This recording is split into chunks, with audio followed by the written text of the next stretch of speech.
kemungkinan besar amalan-amalan yang bisa dikerjakan melalui ibadah-ibadah kepada Allah Subhanahu wa taala. Itu yang pertama.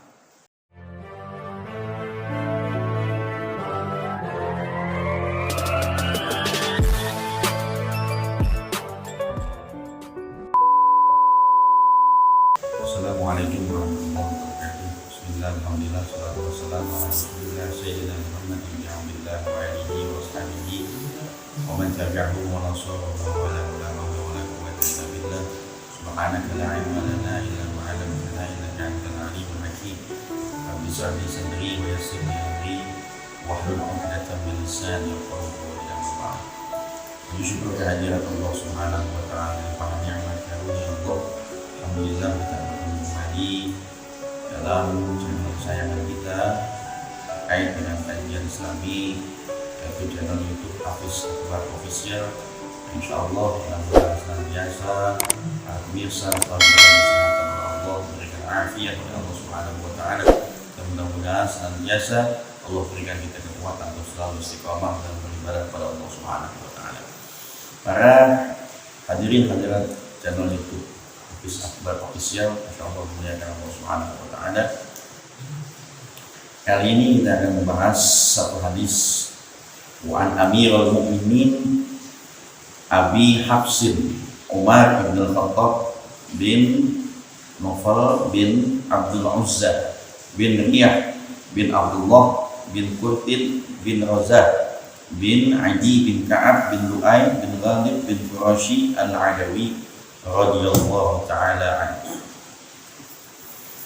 Beliau mengatakan yaitu dari Amirul Mukminin. Siapa Amirul Mukminin? Amir adalah pimpinan orang-orang mukmin di kala itu.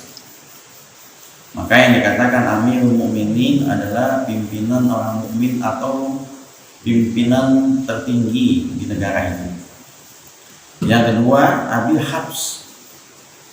Beliau dapat julukan Abi Hafs. Abi Hafs adalah Abi bapak, Al-Hafs itu artinya singa. Atau Hafs itu adalah nama anak beliau, namanya adalah Hafsah yang bakal menjadi istri dari baginda Rasul sallallahu alaihi wasallam. Jadi Siti Hafsah anak Sayyidina Umar bin Khattab itu adalah salah satu daripada istri baginda Nabi Muhammad sallallahu alaihi wasallam. Maka kunyahnya, sebutannya ketika nama orang-orang Arab biasanya yang dipanggil adalah nama anaknya ditambahin Abu. Jadi Abu Hafs adalah bapaknya si Hafs. Bapaknya Hafsah adalah Umar bin Khattab bin Nufal bin Abdul Uzza bin Riyah bin Abdullah bin Qurat bin Razah bin Adi bin Ka'ab bin Lu'ay bin Ghalib bin Qurashi Al-Adawi. Dan Sayyidina Umar bin Khattab ini adalah salah satu Amirul Mukminin yang terkenal paling berani. Ya, bahkan beliau ini dikatakan adalah orang yang mampu memisahkan, ya, atau disebut Al-Faruq. Apa titel Al-Faruq? Al-Faruq itu artinya bisa misahin antara yang hak dan yang batil, bisa misahin antara yang jelek dan yang baik. Jadi zaman Sayyidina Umar itu zaman yang benar-benar memunculkan perbedaan. Artinya lebih jelas, kagak pakai ngomong lagi hukum syariat tatkala itu benar-benar muncul, hak batil itu benar-benar dipecah dua. Itulah zaman Amirul Mukminin Sayyidina Umar bin Khattab. Beliau mendengar qala sami'tu Rasulullah sallallahu alaihi wasallam. Beliau mendengar dari Nabi Muhammad sallallahu alaihi wasallam yaqul, Nabi berkata innamal a'malu binniyat. Kata Nabi, innama sesungguhnya al-a'malu binniyat, amal itu tergantung daripada niat. Yang akan kita bahas adalah terkait tentang niatnya, bukan tentang amal.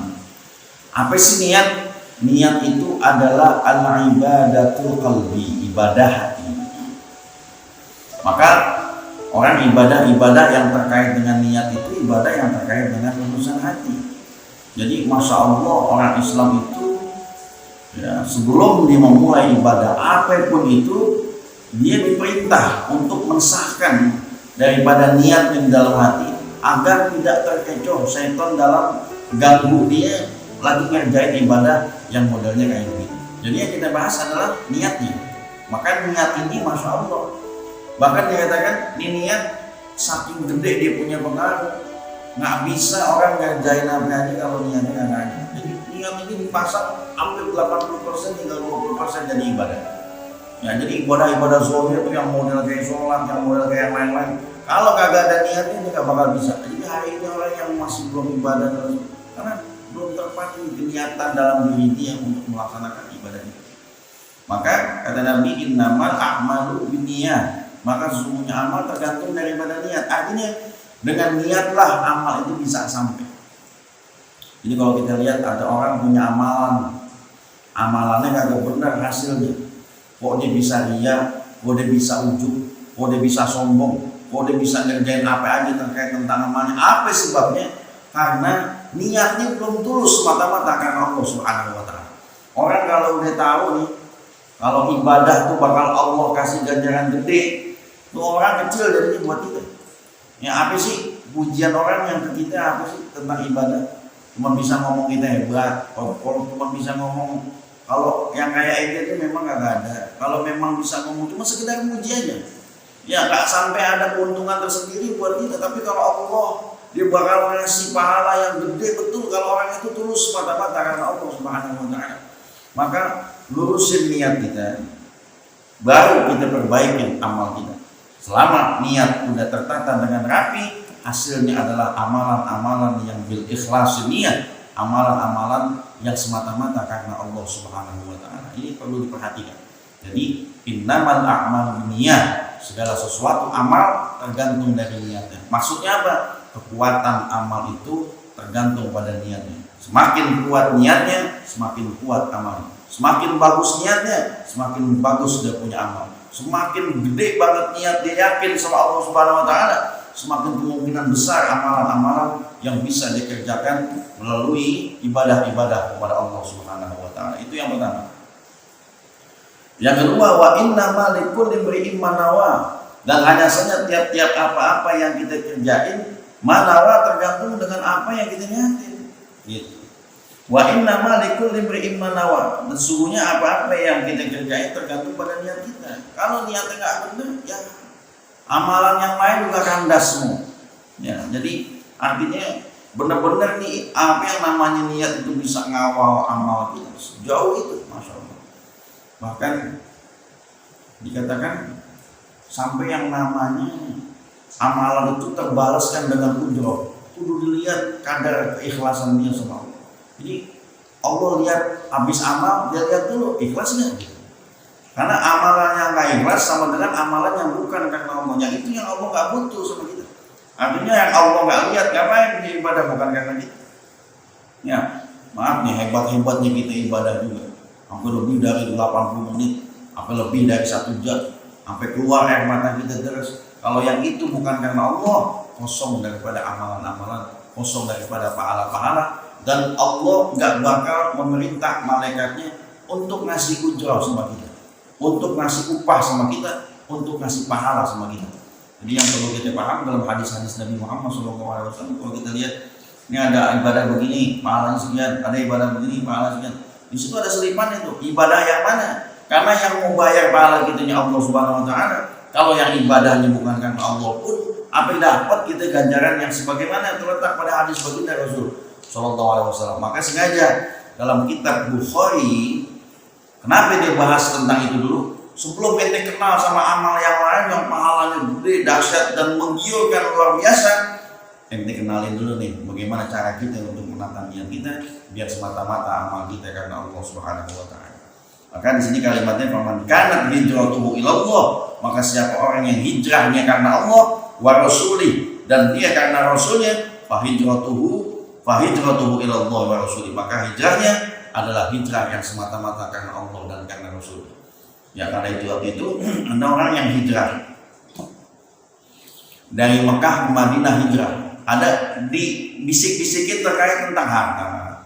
Udah kita ikut Nabi Muhammad tanya, enak kita nanti di Madinah kita nanti bakalan disambut kita. Nanti di Madinah kita enak. Ya orang banyak yang cinta tuh sama Nabi.